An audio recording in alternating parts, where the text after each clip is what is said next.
वाचा का भोज तो इस बात की घोषणा करना है, ये घोषणा करना है। इसलिए तो मेरे शत्रुओं के सामने तूने मेरे लिए मेज बिछाई है। शत्रु देख रहे हैं, शत्रु हराए गए हैं। मेरे शत्रुओं के सामने मैं संपन्न हो रहा हूँ, बढ़ते जा रहा हूँ। मेरे शत्रुओं के सामने मैं अच्छा कर रहा हूँ। परमेश्वर हमें संपन्न बनाकर आशीष देना चाहता है। हमारे शत्रु के सामने हमें अच्छा बनाना चाहता है। परमेश्वर घोषित करना चाहता है संसार के सामने कि आप वाचा के स्त्री हैं, वाचा के पुरुष हैं।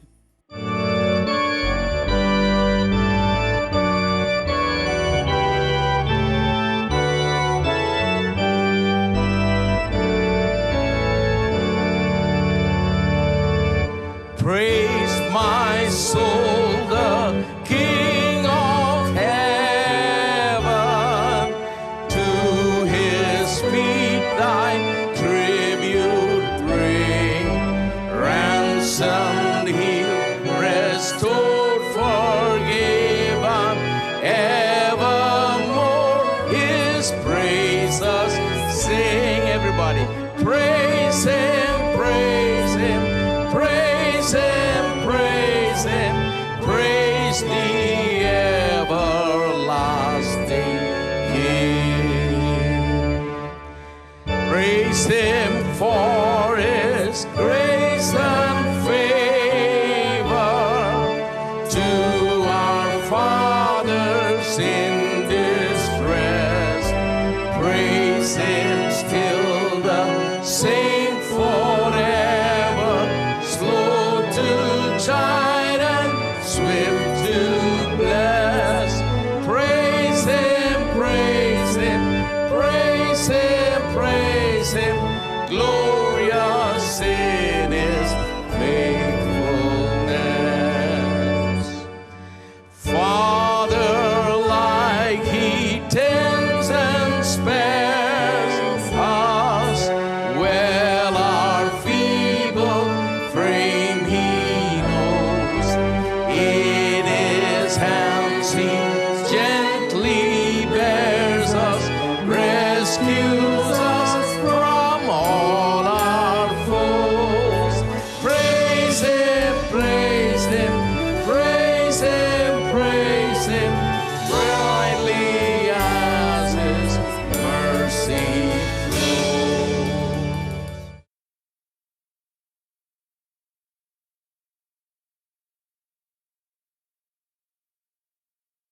नई वाचा की सच्चाई तो ये है, जब पुराना नियम नई वाचा के बारे में कहता है तो पुराना नियम नए नियम के लिए भविष्यवाणी करता है कि जब नई वाचा प्रभावी हो जाएगी, यही तो होगा, परमेश्वर आपके पापों को फिर कभी स्मरण नहीं करेगा। उसे स्मरण नहीं करेगा, पापों को स्मरण नहीं करेगा। और नई वाचा में एक और बात है, जबकि पाप को फिर कभी स्मरण नहीं किया जाएगा, एक प्रयोजन किया गया है कि जिसके द्वारा हम स्मरण कर सके कि कलवरी के क्रूस पर क्या हुआ था और कलवरी के क्रूस पर हमारे लिए क्या किया गया है। यही तो वाचा का भोज है, ये प्रभु भोज है। उसे स्मरण न करना, इसे स्मरण करो। पापों को स्मरण न करो, लेकिन स्मरण करो कि पापों के साथ क्या हुआ। अपनी कमी घटी और अपने गलतियों और पापों को स्मरण न करो, लेकिन स्मरण करो कि कलवरी के क्रूस पर यीशु ने इसके साथ में क्या किया है। यही तो बात है। उसे स्मरण न करो, मुझे स्मरण करो। हम इसका उल्टा ही करते हैं, हम उसे स्मरण करते हैं लेकिन प्रभु को स्मरण नहीं करते। देखिए, यानी इस कहानी का एक भाग है, यानी ये जो छोटा भाई है ये खुश नहीं होता है, उद्धार पाने के बाद भी सारी चीजों का आनंद नहीं उठाता मसीह जीवन में। फिर बड़ा भाई है जो घर में रहता है, शराब नहीं पीता, सिगरेट नहीं पीता, कभी कुछ बुरा नहीं करता है, पिता का पैसा बर्बाद नहीं करता, कभी कुछ भी गलत नहीं करता। वो अच्छा व्यक्ति है, अच्छा विश्वासी है, चेन्नई से है। सोचता हूं वो हमेशा अच्छा रहा, वो धर्मी है और खुद की धार्मिकता है, और वो भी खुश नहीं है छोटे भाई के बारे में। ये दूसरा भाई जो बाहर जाता है, सब कुछ बर्बाद करता है, वापस आता है, पिता पार्टी देता है। आज इस तरह के बहुत से लोग हैं आज के मसीह चर्च में। वो अच्छे लोग हैं, कुछ बुरा नहीं करते हैं, वो बुरे काम में नहीं, पाप में नहीं हैं, लेकिन उन्हें इस तरह की परेशानी है। वो खुश नहीं रह सकते, हमेशा क्रोधित होते हैं।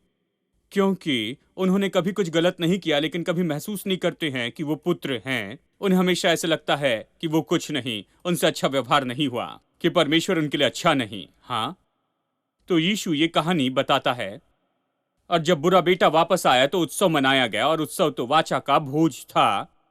मैं यही कह रहा हूं कि देखिए, यहां पर संपर्क होता है वाचा के भोज में, कि एक साथ बैठकर उसे खाते हैं, और पुनर्गठन में, नई वाचा में, उद्धार और इन सब में।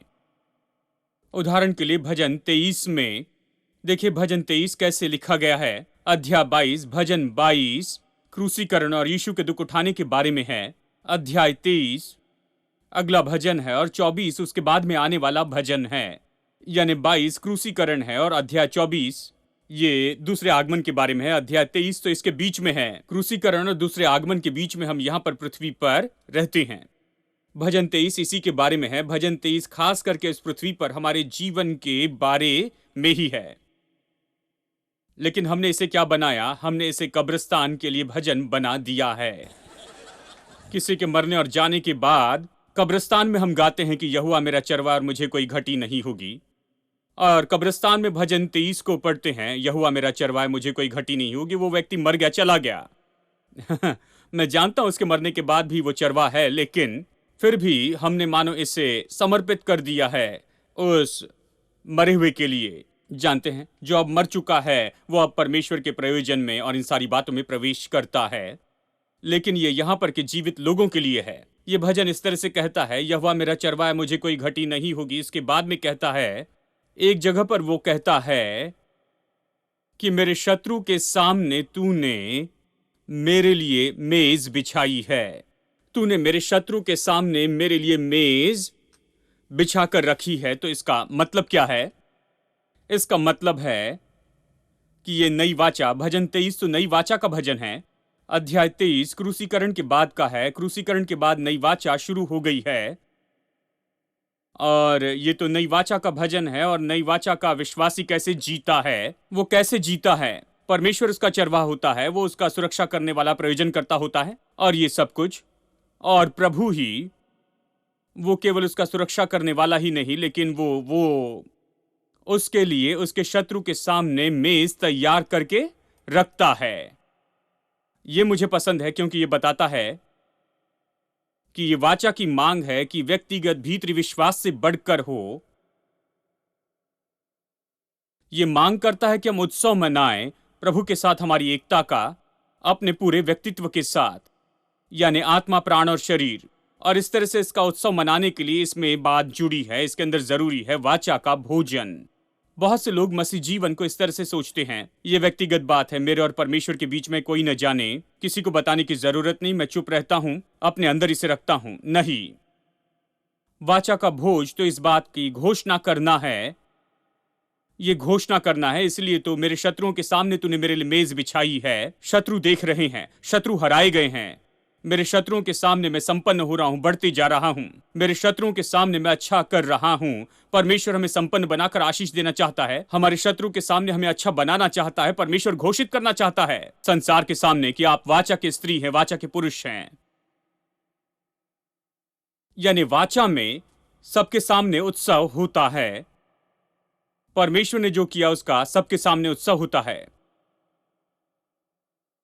और फिर चलिए लूका अध्याय 22 में चलते हैं और थोड़ा आगे देखते हैं। लूका अध्याय 22 ये कहता है, इसे तुम मेरे स्मरण में किया करो।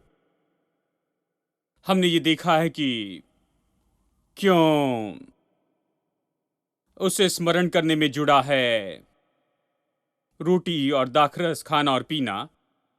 उससे उसे कैसे स्मरण करते हैं? अब वो कहता है कि इसे तुम मेरे स्मरण में किया करो।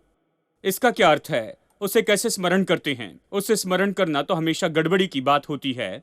मेरे लिए अगर आप गहराई से सोचे तो यह आपके लिए भी गड़बड़ी की बात होगी। उसे कैसे स्मरण करते हैं? वो चाहता है कि हम खास करके याद करें उसकी मृत्यु और जी उठना और उसमें क्या हुआ।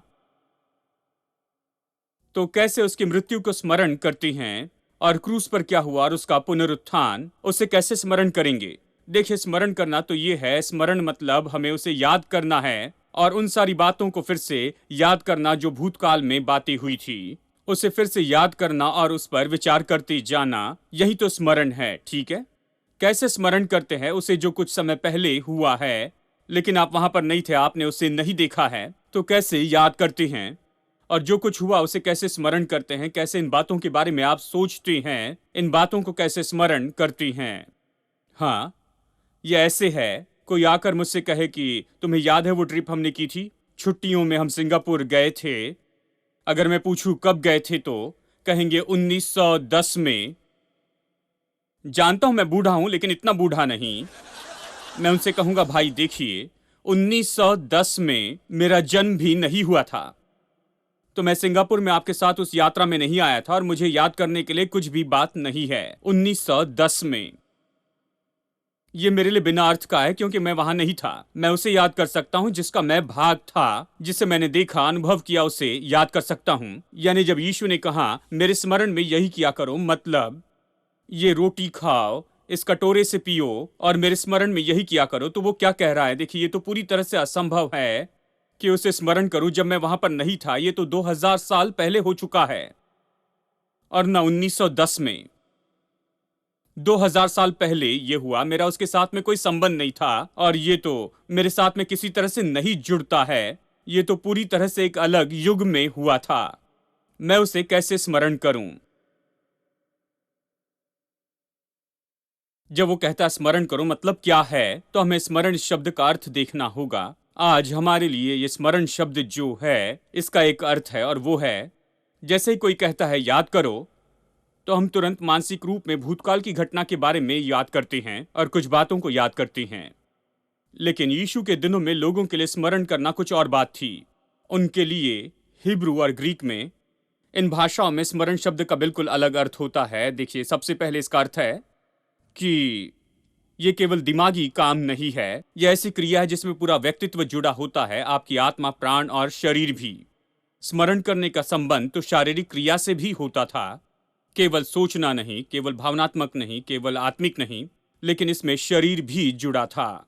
दूसरी बात, उनके लिए इसका अर्थ था कि ये स्मरण का अर्थ है कि भूतकाल की घटना को करे, केवल इसके बारे में सोचना नहीं है, केवल भूतकाल की घटना को सोचना नहीं, केवल इसे मन में फिर से विचार करना नहीं, या अपने विचारों में कि भूतकाल में क्या हुआ है, लेकिन इसे करे, नाट्य रूपांतरण करे कि क्या हुआ था भूतकाल में।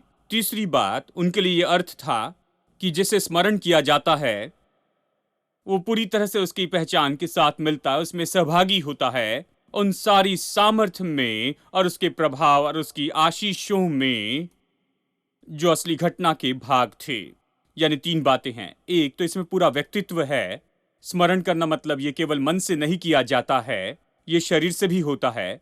दूसरी बात, स्मरण करना, मेरे स्मरण में ये किया करो, मतलब ये केवल इसके बारे में सोचना नहीं, इसे करे, नाट्य रूपांतरण करे। और तीसरी बात, जो व्यक्ति इसका स्मरण करता है वो अपनी पहचान करता है सच में उस घटना के साथ जो भूतकाल में हुई थी, और वो सहभागी होता है उसकी सामर्थ्य में और उस असली घटना के प्रभाव में। अब इस्राएली लोगों ने इस तरह से फसह मनाया, हर साल इसे करते थे। इसके अनुसार किया। इसे कैसे किया? उन्होंने कोने में बैठकर ये नहीं सोचा कि फसह के बारे में, कि कैसे पूर्वजों ने मेमना मारा, लहू बहाया और चौकट पर लगाया। नहीं, ये कल्पना की बात नहीं है, ये दिमागी बात नहीं है। उन्होंने मेमना लिया, उसे मारा, उसका लहू बहाया, जो कुछ उनके पूर्वजों ने किया वो किया। उन्होंने इसे किया क्योंकि स्मरण करने का मतलब तो उनके लिए यही था, यानी जोर तो इसे करने पर था। स्मरण करना मतलब भूतकाल की घटना को फिर करना, केवल इसके बारे में सोचना नहीं। तो यीशु कहता है कि मुझे स्मरण करो, और वो समझ गए कि स्मरण करने का सही में अर्थ क्या है। और इसीलिए चर्च जो है वो तो प्रभु भोज लेता है, प्रभु भोज की विधि को मानता है नियमित रूप में, क्योंकि वो स्मरण करते हैं, जानते हैं कि याद करना या स्मरण करना या उसके स्मरण में से करना, इसका अर्थ है कि इस घटना का नाट्य रूपांतर करे। तो वो असली घटना को फिर से नाट्य रूपांतर कर रहे थे, बार बार और बार बार अपने चर्च की आराधना सभा में। जब उन्होंने ऐसा किया, स्मरण करने से मदद होती है। देखिए, हम यही कहते हैं कि एक मेज लेते हैं, रोटी रखते हैं, दाखरस रखते हैं। मैं यहाँ पर आता हूँ, कुछ वचन पढ़ता हूँ, आपको कुछ बातें बताता हूँ, प्रार्थना करके प्रभु भोज हम बांटते हैं, ठीक है? आप इसे लेकर खाते हैं और पीते हैं। हम यही कर सकते हैं। लेकिन पवित्र आत्मा वहां पर आता है हमारे सहायक के रूप में और सहायता करता है, और इस स्मरण को वो सच में व्यवहारिक और बहुत ही असली बनाता है, ठीक है? ये 4 सुसमाचार, सभी 4 सुसमाचार ये बताते हैं कि मसीह की मृत्यु और पुनरुत्थान और सब कुछ वहां पर क्या हुआ। उसमें ये घटना भी है जो ऊपरी कोठरी में हुई थी कि यीशु ने वहां पर भोजन दिया और ये शब्द उनसे कहे। चारों सुसमाचार में ये है। पहले 3 सुसमाचार इस बात पर जोर देते हैं कि ये उसके स्मरण में किया जाना चाहिए। मैंने इसे पढ़ा है। मत्ती, मरकुस, लूका इसके बारे में जोर देते हैं कि ये उसके स्मरण में किया जाए। चौथा सुसमाचार थोड़ा अलग है।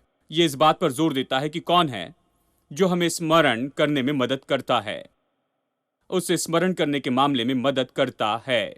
आइए देखते हैं यूहन्ना रचित सुसमाचार 14:26 को। यूहन्ना अध्याय 14 वचन 26। परंतु सहायक अर्थात पवित्र आत्मा जिसे पिता मेरे नाम से भेजेगा, वो तुम्हें सब बातें सिखाएगा।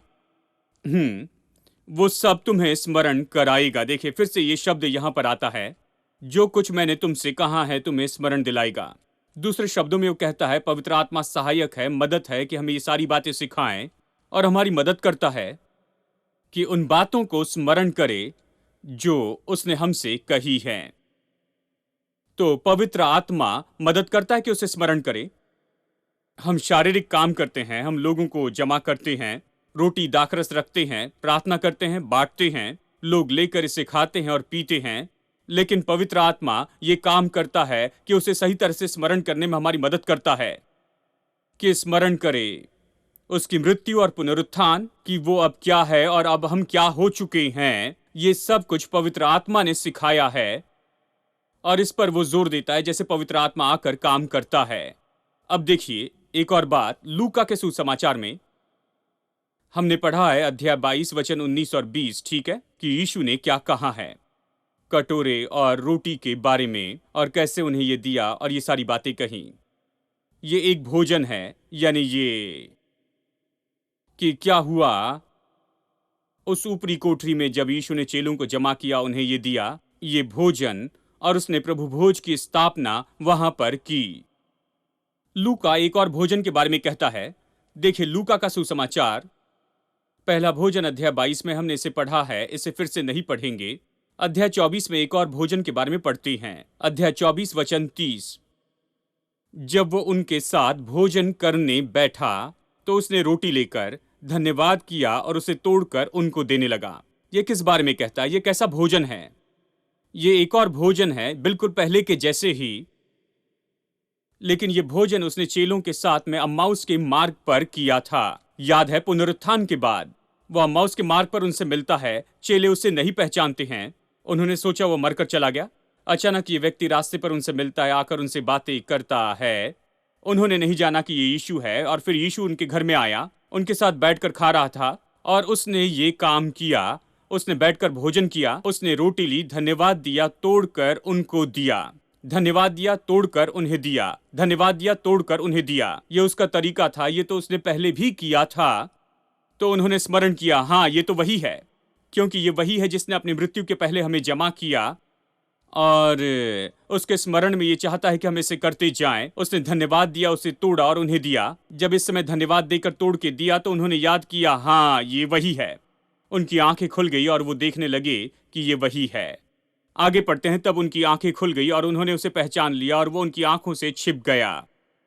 वचन 32, उन्होंने आपस में कहा, क्या हमारे मन में उत्तेजना न उत्पन्न हुई जब वो मार्ग में हमसे बातें करता था, जब वो पवित्र शास्त्र का अर्थ हमें समझाता था।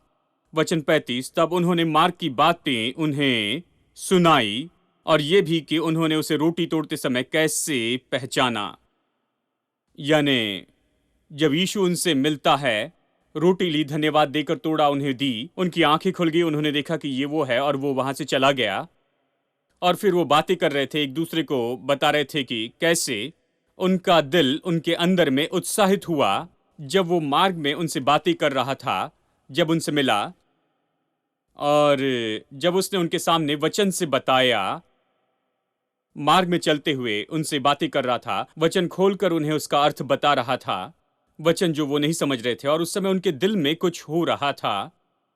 वो जी उठे मसीह से मिल रहे थे। अगर इन दो घटनाओं की तुलना करें, अध्याय 22 और अध्याय 24 में, वो भोजन और ये भोजन, ये एक जैसे ही है, लेकिन कुछ फर्क है। उसमें से एक फर्क तो ये है, वो भोजन क्रूसीकरण के पहले हुआ था, यीशु की मृत्यु के पहले। यानी जब वो भोजन हो रहा था तो कल्पना कीजिए कि यीशु और उसके चेलों के मन में क्या हो रहा था। उसकी मृत्यु, उसका लहू बहाया जाना, नई वाचा जो कि प्रभावी होने वाली है, उसका दुख उठाना, ये सारी बातें उनके दिमाग पर भारी हो रही थी।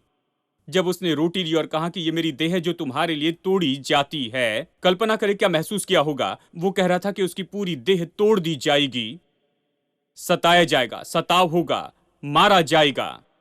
यानी उसकी मृत्यु, उसका लहू बहाया जाना और उसका दुख उठाना उनके मन को मानो भरते जा रहा था उस समय, क्योंकि ये तो क्रूसीकरण के पहले था।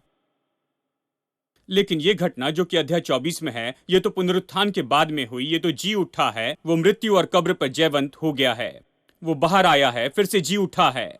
वो मार्ग पर उनसे मिलता है, उनसे बातें करता है, वचन को समझाकर बताता है, और अब पवित्र आत्मा काम कर रहा है उन वचनों के द्वारा जो यीशु ने उनसे कहे हैं, और उनके दिल को वो खोलता है ताकि वो इस बात को समझ सके। और इसीलिए वो ये कह रहे थे जब उन्होंने कहा कि हमारा दिल उत्साहित हो गया था।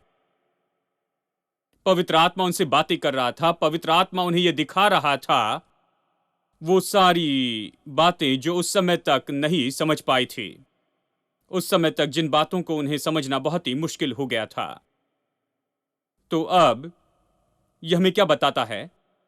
यह हमें बताता है कि जब भी हम प्रभु भोज लेते हैं, हम उसके स्मरण में ये करते हैं। जब हम रोटी लेते हैं, खाते और उस कटोरे में से पीते हैं, हम उसके स्मरण में ये करते हैं। उसे कैसे स्मरण करते हैं? हम शारीरिक क्रिया करते हैं, इसका नाट्य रूपांतर करते हैं। वो पहली बार जिस तरह से इसे किया गया था, जो कुछ हुआ था यहां पर फिर से किया गया है, हम करते हैं। और इस समय पवित्र आत्मा आता है, हमें प्रकाशन देता है, हमसे बातें करके कुछ बातें दिखाता है जो हम पहले नहीं समझे थे। यानी दो चीजें हैं यहां पर, दो बातें हैं प्रभु भोज का उत्सव मनाने में।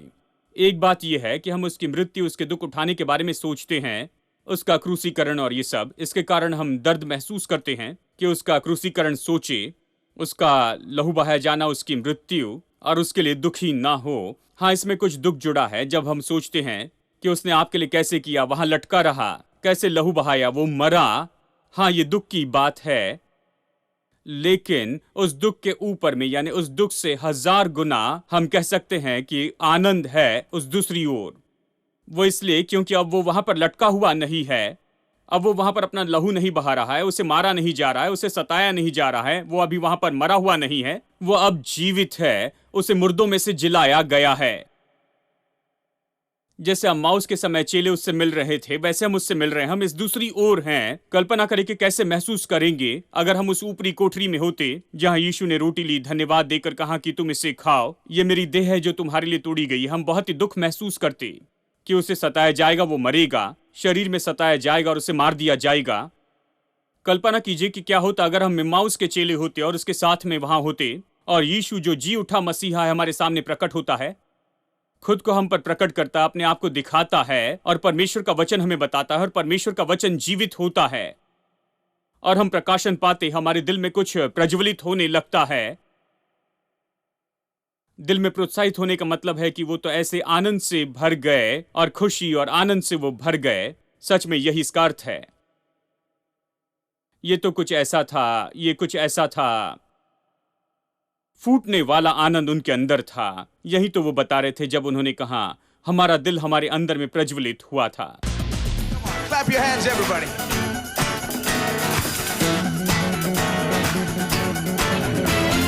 Oh, hallelujah. Oh, hallelujah. Thank you, Jesus. Thank you, Jesus. Oh, hallelujah. Oh, hallelujah. Our God saves. Our God saves. Oh, hallelujah. Oh, hallelujah. Highest praises. Highest praises. Oh, hallelujah.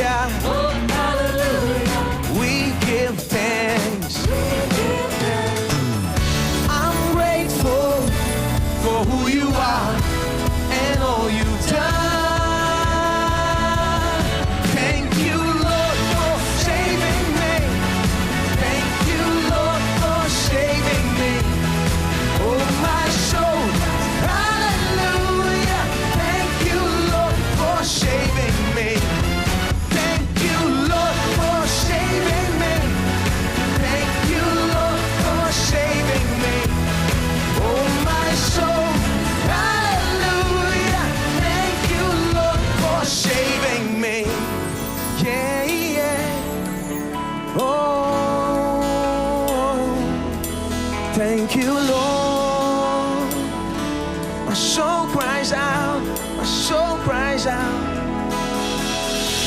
You've been so good, you've been so good. I thank you, Lord, I thank you. My heart is full, my heart is full. I love you, Lord, I love you. You've been so good, you've been so good. Thank you, Lord, I thank you. My heart is full, my heart is full. I love you, Lord. Everybody join in. You've been so good, you've been so good. Thank you, Lord. Thank you. My heart is full, my heart is full. I love you, Lord, I love you. You've been so good, you've been so good. Thank you, Lord, thank you. My heart is full, my heart is full. I love you, Lord, I love you. Thank you, Lord, for saving me. Thank you, Lord, for saving me. Oh, my soul cries, hallelujah. Thank you, Lord, for saving me.